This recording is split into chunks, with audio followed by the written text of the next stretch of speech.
Mike Bond of USA Today Sports and MMA Junkie here in Las Vegas at UFC 202 Media Day, standing next to Cody Garbrandt, who fights Takeya Mizugaki this Saturday night.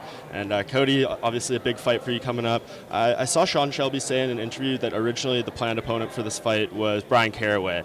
Was that the truth? And what happened there that led to this fight against Mizugaki?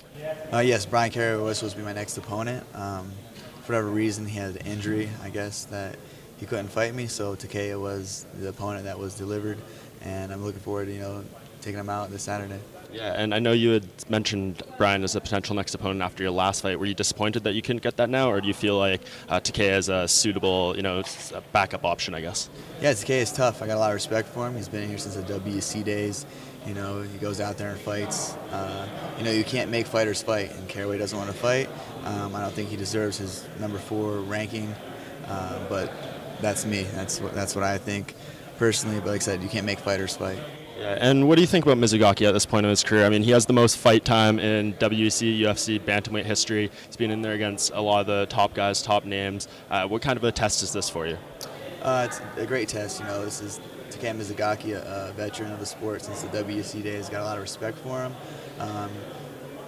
but he's got a name off being tough. He built his name off being tough, coming forward, taking everyone's punches, and that won't be the case with me on Saturday.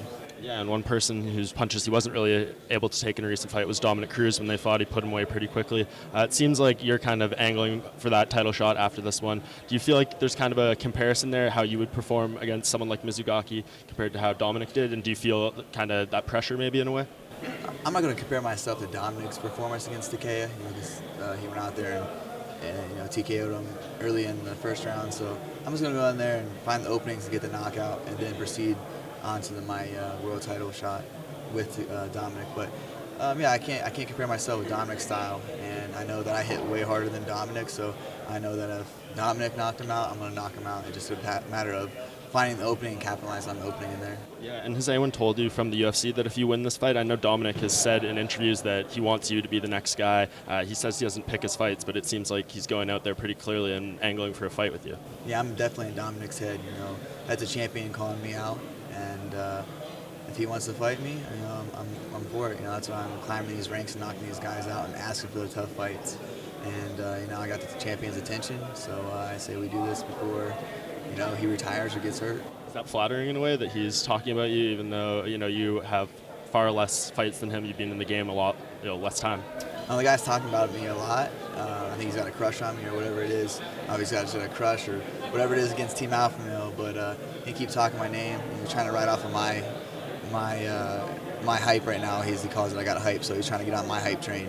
And it's great. He wants to fight. I'll go out there, and I know my responsibilities on Saturday, and I'll take care of that, and then we'll go to figure out what's going to be next. Perfect. Thank you so much for the time, Cody. Appreciate it.